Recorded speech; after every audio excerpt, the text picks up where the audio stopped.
Bah!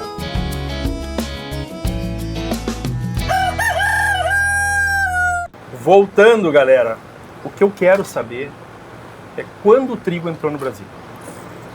Bom, entrou ali na época colonial, 1500 e alguma coisa, 534, 35, e começou a introdução de trigo, né? Cultivaram de trigo de fora, e de lá para cá se passou por muitos mais problemas do que coisas boas, porque problemas de doenças, de ferrugens, muitas vezes problemas de semente que vinham de cargas introduzidas de cultivares para cultivo no Brasil, mas ao mesmo tempo muita coisa foi evoluindo, né? Foi melhorando. A gente pode comentar em 1919 foi um marco importante, porque ao mesmo tempo que foi o ano de criação do Ministério da Agricultura, foi também o ano que se criou 2 institutos de pesquisa, na verdade os primeiros no Brasil. E um foi em Veranópolis e o outro em Ponta Grossa. Ponta Grossa. Veranópolis e Ponta Grossa. Então ali começou os primeiros trabalhos, propriamente dito, de melhoramento, em 1919. Primeiro cruzamento, 1923. E a cultivar Frontana, que é super conhecida, está no pedigree de todos os cultivares hoje no Brasil, foi lançada em 1940. Então aí já tem um pouquinho de história desde a entrada, 1543, até 1940, com a primeira cultivar. Então, de 1940, não a primeira cultivar, a primeira de importância, que foi Frontana.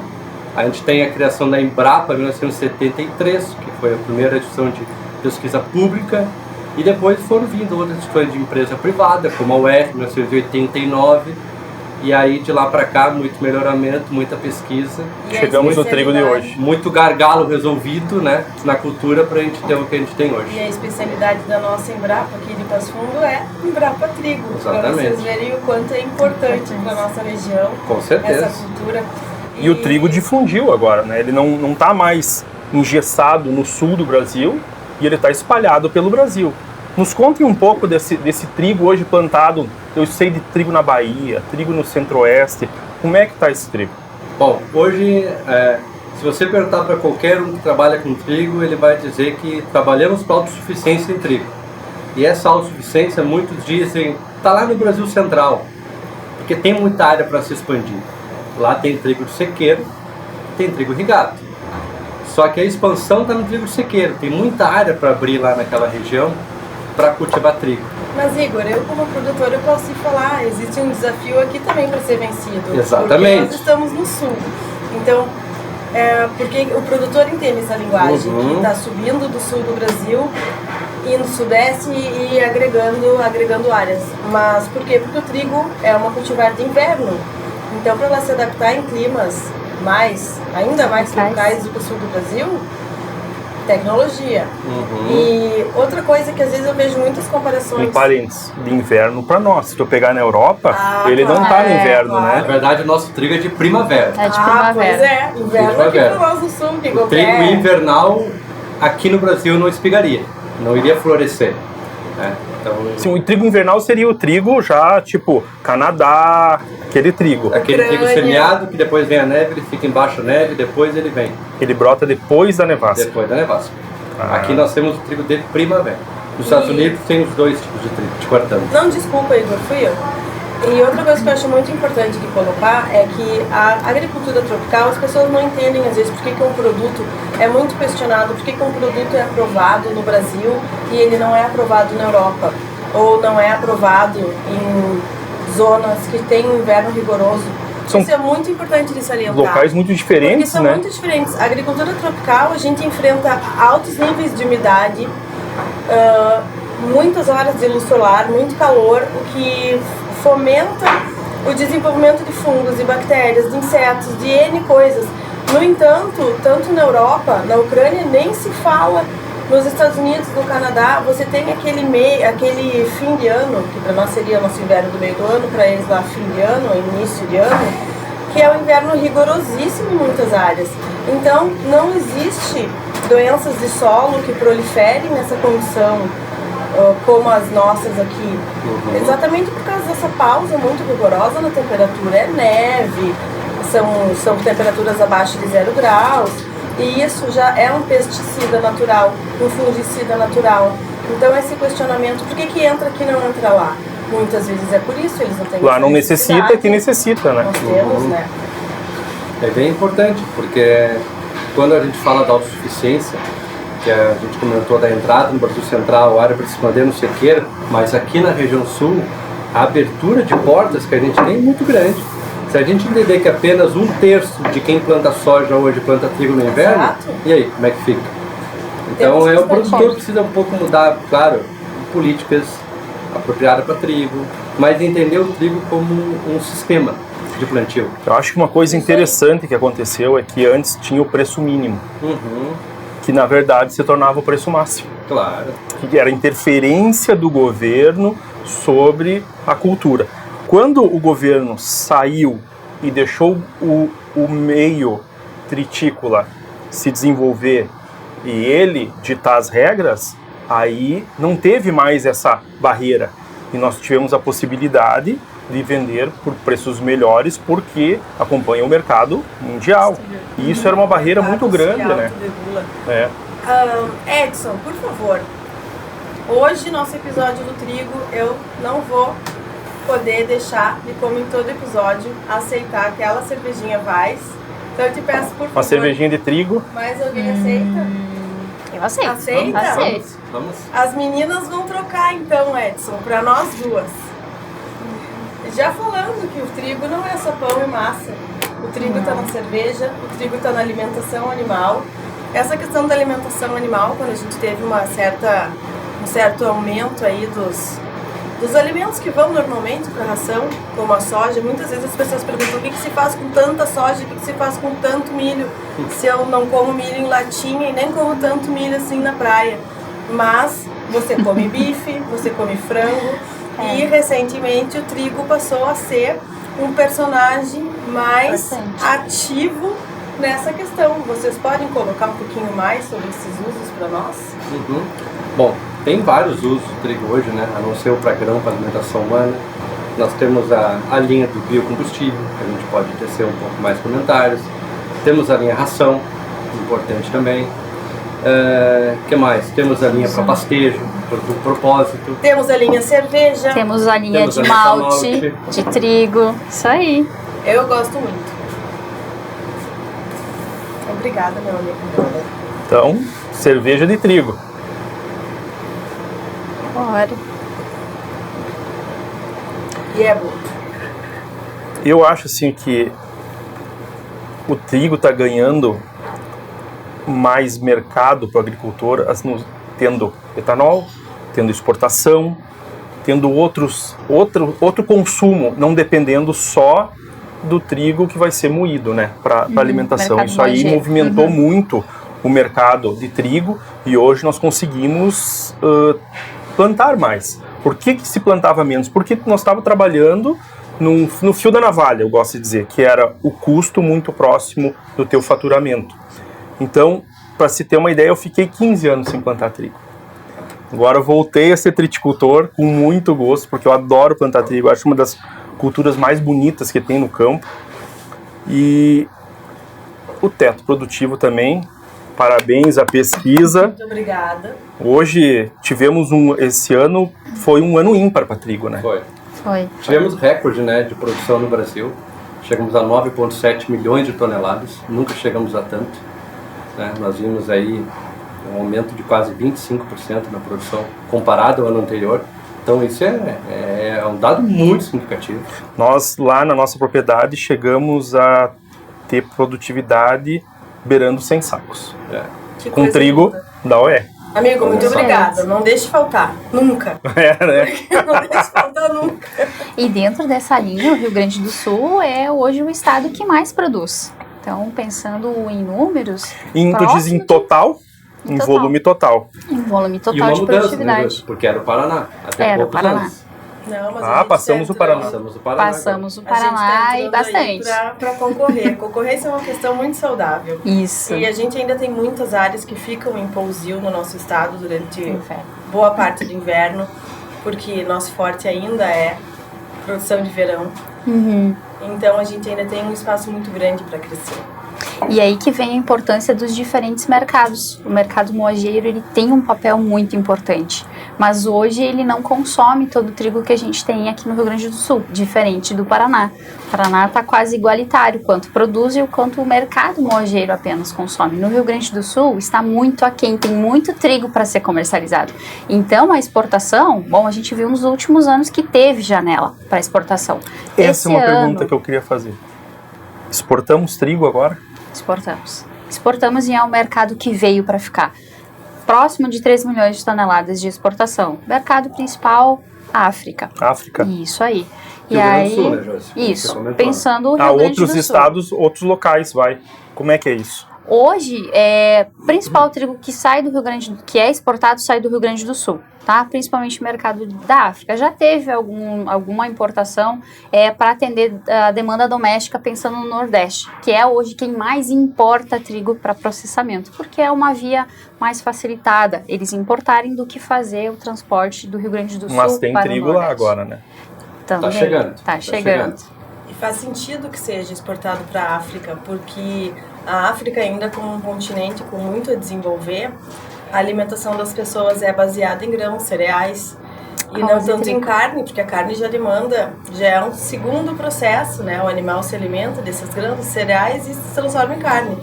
Como tu pula todo esse pedaço da cadeia, o alimento se torna mais barato. Então é o que as pessoas têm acesso. Então faz muito sentido que a gente exporte nosso excedente para a África.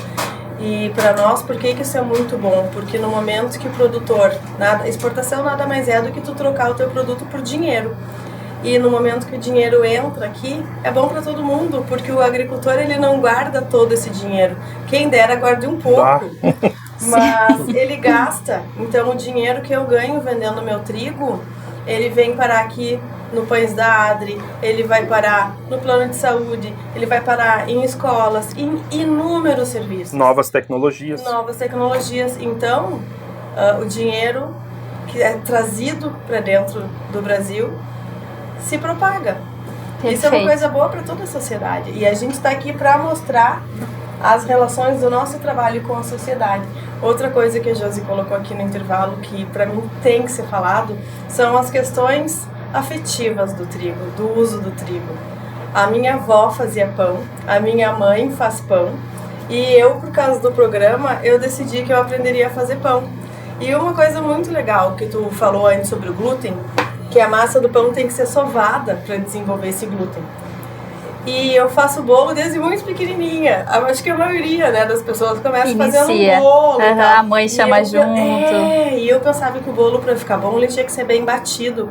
E depois eu aprendi que não, que para te conseguir um bolo fofinho, tu vai bater o mínimo possível. Tu vai simplesmente misturar os ingredientes para não desenvolver, como que tu fala? A rede de glúten, para ele ficar... Não estimular tanto assim a proteína. Para ele ficar aquele bolinho que se dissolve. A diferença... Ao contrário do pão, que tem que ter consistência. A diferença de um pão e de um bolo é o preparo e, claro, a farinha utilizada. No segmento de bolos, você tem uma farinha que não requer tanta qualidade de proteína.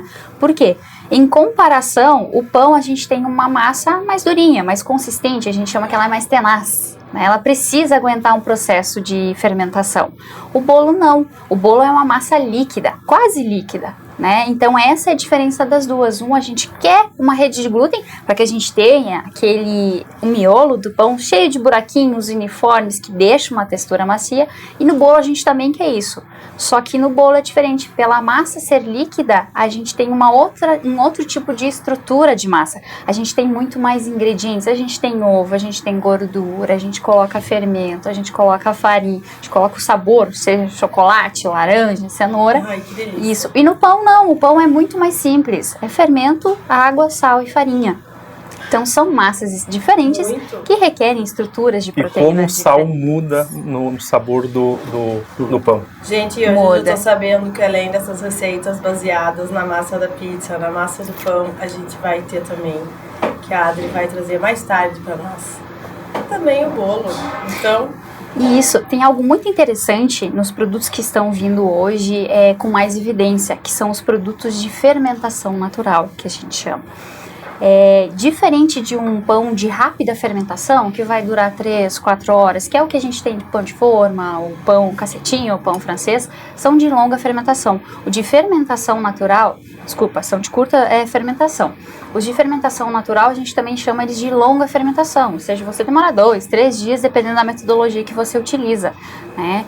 Então, um pão de fermentação natural, ele vai agregar muito mais sabor, ele vai agregar muito mais os off flavors, que a gente chama, que são os odores liberados, né? Porque você vê, quando você degusta um pão de fermentação natural, em comparação de uma fermentação rápida, é totalmente diferente. Completamente. E por que esse produto vem hoje com bastante força? Porque ele nos traz um paladar afetivo. Ele nos remete do pão que a avó fazia, como você colocou, do que a mãe fazia. Então é um alimento afetivo, que eu chamo. Além de ser muito saboroso, de ter uma característica única, ele também acaricia. Com certeza. É um alimento que aconchega. Hoje é uma tendência no mundo, não é só no Brasil, a chamada comfort food, que é aquele alimento que tu precisa quando tu precisa dar um carinho pra tua alma. Lá em casa é o seguinte, não tá bom, qualquer coisa errada, a mãe diz, calma aí que vamos comer um negocinho italiana, né? Isso, tem que meter boia. Tu estando alimentado, tu tá feliz. O coração. Isso. Vem aqui que eu vou te fazer um carinho. Qual é o carinho? Comida. Uma comidinha, Uma com certeza. comidinha. E hoje, esses produtos que a Adri tá nos servindo, possivelmente, com exceção do bolo, são todas longa fermentação. Todos de fermentação natural. Confirma, Adri? Confirma. Isso aí. Então são produtos diferentes. E dentro do que a gente vinha falando antes, então a gente tem diferentes farinhas para diferentes segmentos. A gente já falou de trigo melhorador, né? Que ele pode ser utilizado sozinho, ele pode ser utilizado uma mescla para levantar uma qualidade de um lote de trigo ou de uma farinha que não esteja muito adequado. E a gente tem também o segmento de trigos para biscoitos, que são totalmente diferentes do trigo para pão. Como seria um trigo para biscoito? Um trigo para biscoito, bom, quando você pensa num biscoito, o que vocês imaginam assim primeiramente? Crocância. Crocância, perfeito. Então o que a gente quer? Isso, a gente quer no biscoito, a gente quer crocância. Então o que a gente quer? A gente quer que ele não retenha água após da sua cocção. No pão, não. No pão a gente quer o miolo fofinho. Com umidade não fica bom, né? Ele fica borrachudo. Estragou o biscoito. Isso. Então, as farinhas que são características para biscoito, pensando em wafer, pensando em cream cracker, essas linhas, elas requerem pouca rede de glúten. Elas só requerem uma rede de glúten para fazer a incorporação dos ingredientes. Porque se eu tiver uma proteína com qualidade de desenvolvimento de rede de glúten, eu vou formar uma bolacha. Ela vai fermentar, ela vai crescer. E não é isso que a gente quer nos biscoitos. Essa é a diferença. Olha aí, Josi. Agora tu acabou de me colocar uma coisa que eu sempre achei que eram as mesmas coisas. Biscoito e bolacha. São diferentes. A bolacha é crescida. E ela fermenta. Aquela bolacha da avó. Isso, a bolacha de Natal, eu sempre chamo que tem os... Isso. Claro. E a diferença para um biscoito é que a gente não quer que ele fermente. Ou então um mínimo, pensando numa bolacha de água e sal, ela é sim um pouquinho fermentada, mas ela ainda mantém a crocância. Então, se eu tenho uma rede de glúten ali no meio, primeiro que eu vou perder o formato dessa, pensa numa bolachinha recheada. Certo. Eu vou perder o desenho da carinha feliz que tem lá em cima. Ela vai desmanchar toda. O mercado hoje em dia exige perfeição. Inclusive num pacotinho de bolacha recheada. Tamanho, porque assim, tem várias questões que interferem. Você pensa, eu preciso manter um padrão. Porque a embalagem da bolachinha recheada vai ser sempre o mesmo tamanho. Então as bolachinhas elas precisam sair todas iguais, mesma altura e mesma circunferência. Se eu mudar a matéria-prima para uma matéria-prima de pão, uma farinha de pão, pensando assim, eu vou mudar totalmente, Mudou tudo. Acabou o produto. Ficou muito claro que a necessidade do glúten para a panificação. Perfeito. E a pergunta que todo mundo me faz, glúten faz mal? Então, é uma pergunta bem polêmica. O glúten hoje não existe, pensando em artigos científicos, pensando em estudos, pessoas que dedicam a sua vida, a estudar o impacto na saúde, hoje não existe nenhuma contraindicação quanto ao consumo de glúten, exceto para pessoas que possuem a doença celíaca, que é a intolerância ao glúten. E isso não é restrito ao glúten. Tem as pessoas que são intolerantes à lactose. Então, vai... Minha mulher tá dando risada lá porque ela é intolerante à lactose, então... Isso. Então, pessoas realmente que têm essa restrição não vão poder consumir. Os demais é livre, tá? Só que a gente precisa também observar o comportamento da sociedade que a gente já estava falando hoje. A nossa dieta mudou bastante. Então, talvez o glúten ele esteja aparecendo como vilão, mas não por ele simplesmente existir, mas sim pelo nosso hábito alimentar. Mas, Josi, tu concorda comigo que antigamente as pessoas, lá nos tempos primordiais e até recentes, as pessoas tinham menos acesso a calorias? Sim. E o trigo é um carboidrato, me corrijam se eu estou errada, com índices proteicos, mas a princípio são alimentos que são carboidratos. Perfeito. E o carboidrato, o que ele faz? No momento que ele te libera energia com rapidez. Isso. No momento que tu já tem todas as energias que tu precisa para o teu consumo, para o teu gasto diário, excedentes. Perfeito. Então, antigamente, quando as pessoas precisavam de mais energia, o trigo não engordava, porque você gastava mais energia. Agora não, agora mudou. A gente tem acesso ao pacote da bolacha recheada, a gente está cercado de alimentos. Poucas pessoas no Brasil, até houve uma polêmica há pouco tempo atrás, de quantas pessoas não teriam acesso às suas calorias diárias necessárias. E se averigou, depois de muita polêmica, que o percentual de brasileiros que come além do necessário é superior aos que têm privação calórica. Então, o que isso acontece? Gordurinha. E uma questão do carboidrato, que é sempre, né, ele vai na sua digestão. Muitas pessoas dizem, me sinto inchada. Tu tem razão, tu vai ficar inchada, mas com o consumo de qualquer carboidrato. Por quê? Porque a digestão do carboidrato forma os infelizes e famosos gases. Então é natural que durante esse processo digestivo a pessoa fique um pouco mais inchada. Mas mas não é uma questão de saúde, né? E veja como é interessante, né? O vilão do ser o glúten. O glúten é formado a partir de proteínas. O carboidrato é amido. Pois é. Então, se você comer um prato de arroz e feijão acima do que tu deveria, o inchaço vai ser tão grande ou pior. A tapioca, que é o quê? Fécula de mandioca ou amido de mandioca. Também.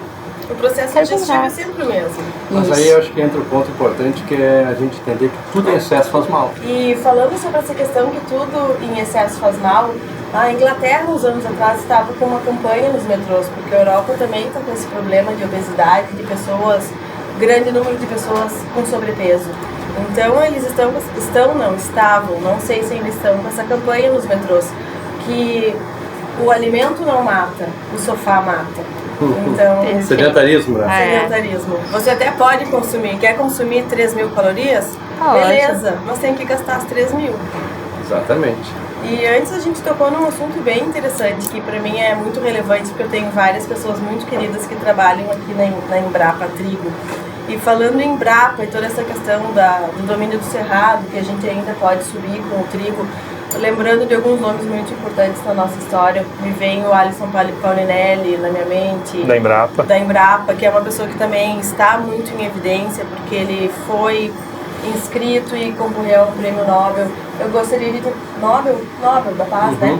E gostaria de te perguntar, quem seria Norman Borlaug? Tá. Bom, Norman Borlaug é chamado o pai da Revolução Verde, tá? Ele recebeu o Prêmio Nobel da Paz lá em 1970 e basicamente pelos trabalhos dele de melhoramento em desenvolver cultivares mais modernos, cultivares mais baixas, poder introduzir os genes de nanismo, com mais produtividade, mais resistência à doença. Igor, essa questão para quem nos assiste, essa questão das plantas com nanismo ou mais baixas que tu está colocando, ela é importante, não é simplesmente para ter uma planta simplesmente mais baixa esteticamente, mas porque a planta que gasta menos energia se desenvolvendo, ela aproveita mais para produção. Pode gastar mais energia. Tu consegue aumentar a tecnologia em adubação. Nós tínhamos manejo e fertilidade. Nós tínhamos trigos altos em que a gente botasse um pouquinho mais de ureia ou um pouquinho mais de adubo na base, ele acabava acamando, caindo e a produtividade desabava, né?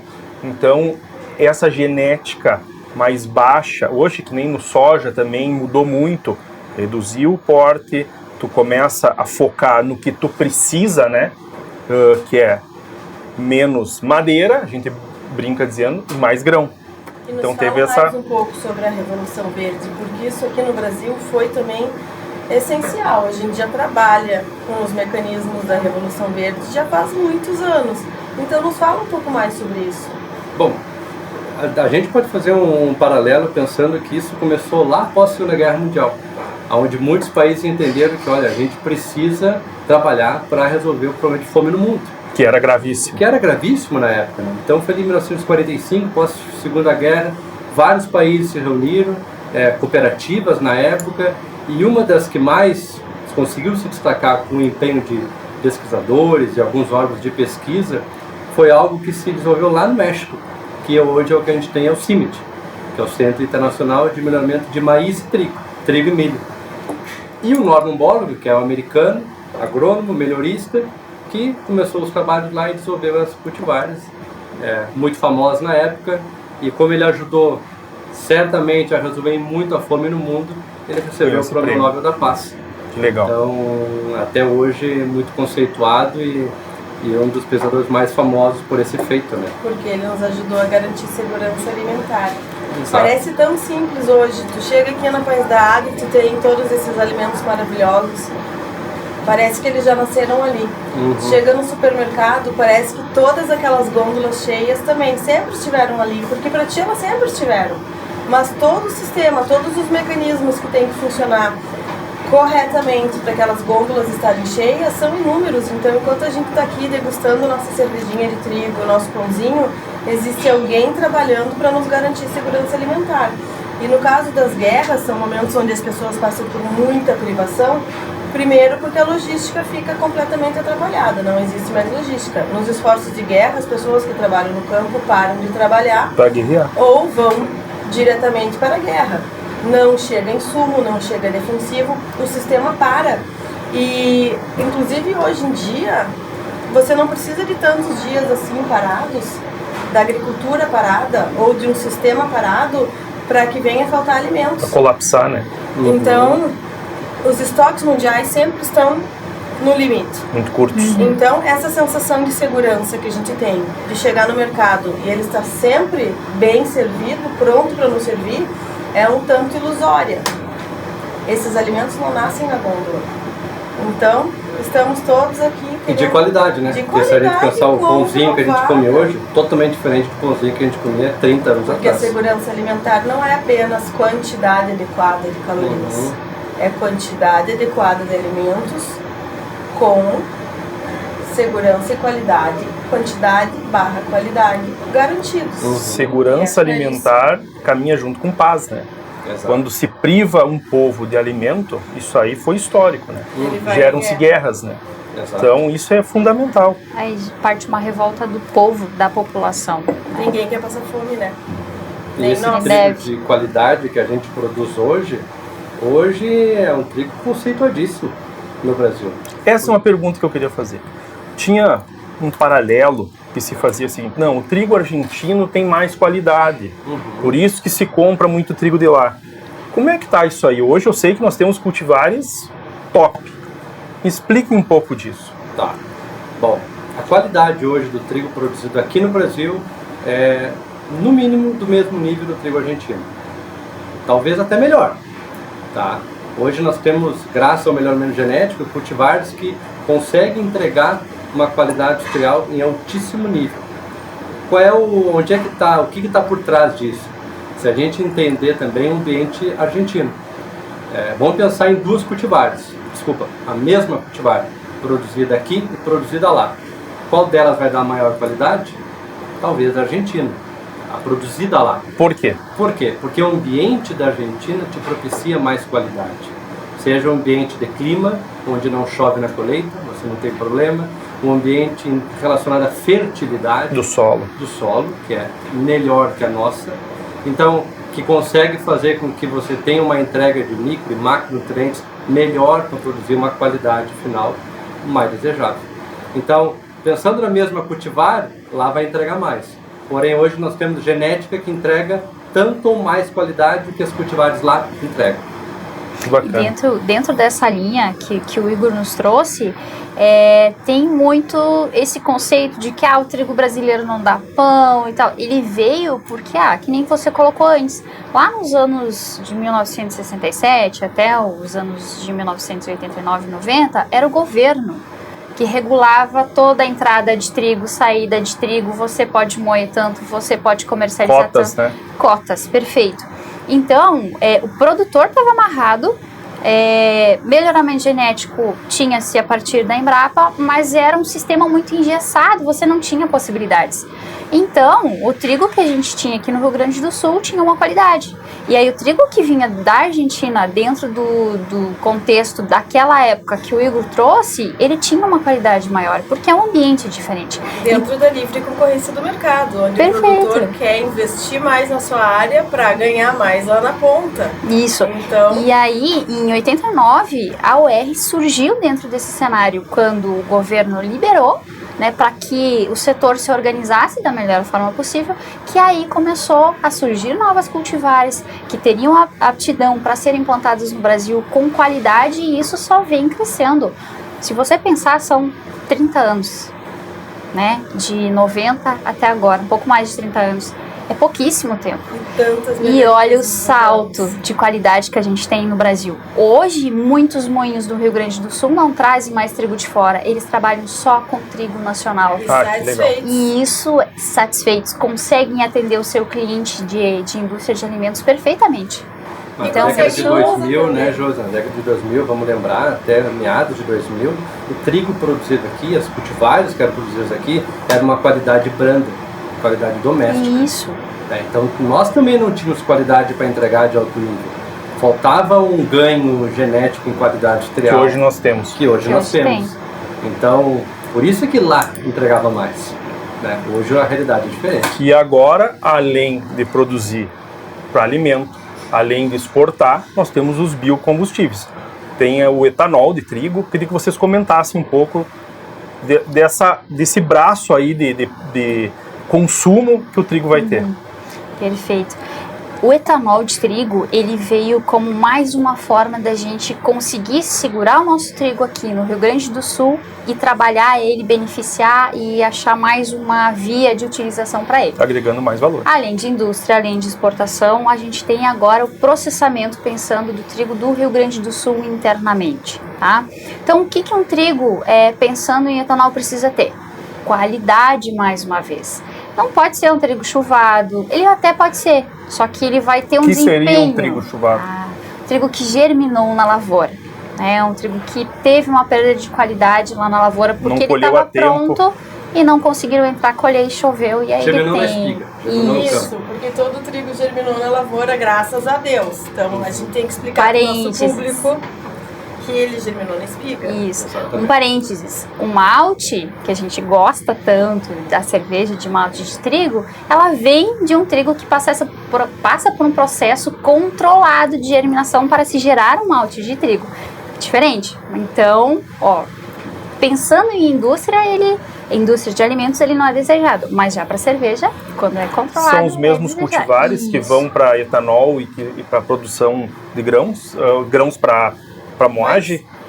Basicamente, o grande diferencial é que essa cultivar responde à produção de amido. Isso. Tá? Esse é o grande diferencial. Só que a gente não pode entender basicamente, cultivar não entregou qualidade, joga para biocombustível. Não é bem assim. Funciona. Não. Porque além de entregar amido, ela tem que ter rendimento, tem que ter produtividade, tem que ter resistência a doenças. Porque o produtor tem que ter interesse em plantar ela e tem que ganhar algo a mais para isso, né? Então, basicamente, só o ponto não rendeu, entrega. Sim. E por que então pensando em amido para a indústria? Porque é o amido que vai ser convertido em etanol. É a quantidade de amido que vai ser convertido em etanol. Então hoje a gente tem no nosso programa uma cultivar já que se adequa a esse cenário. Então ela tem mais de 50% de amido, ela fica entre 55% Essa conversão, e 60%. quanto de uma tonelada de trigo, quanto conseguimos fazer de álcool, você sabe?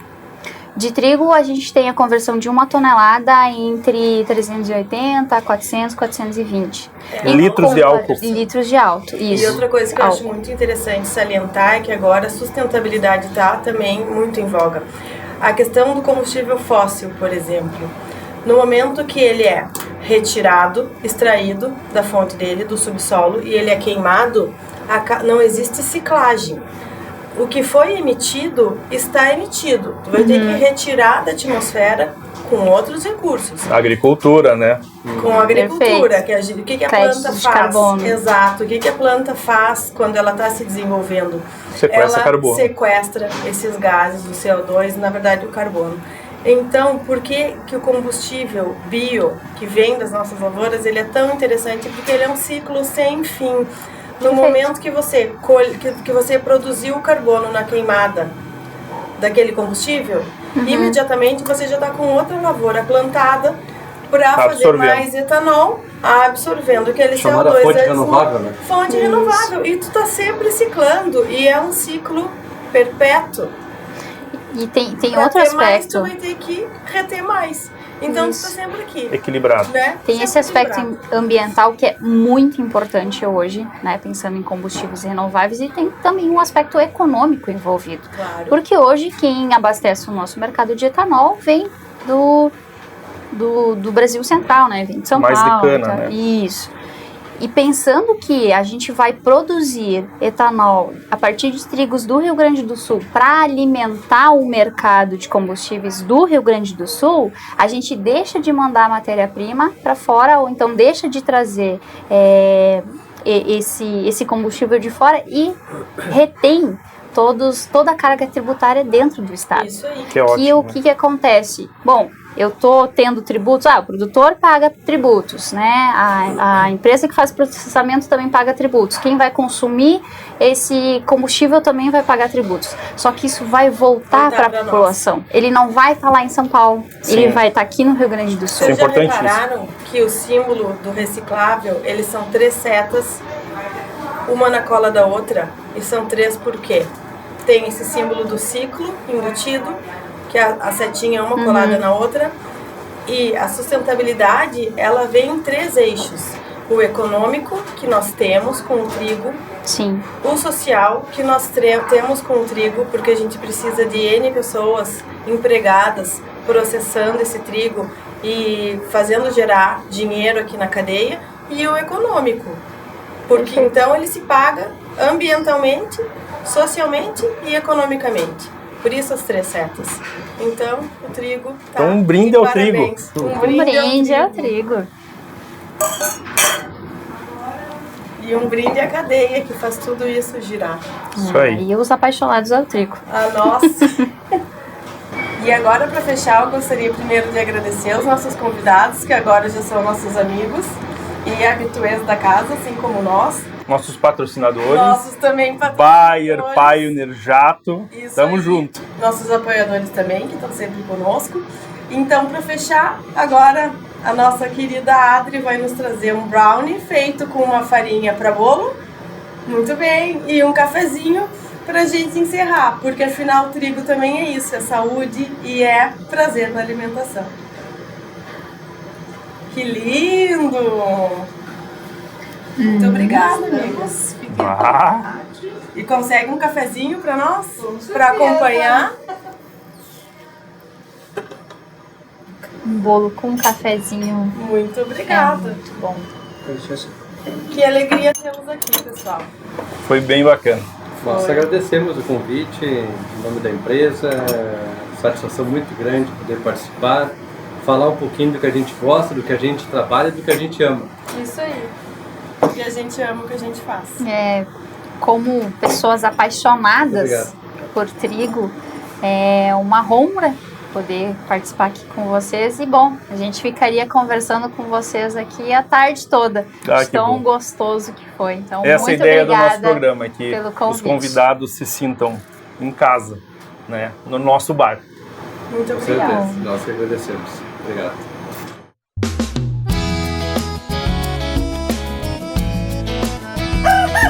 Agrobar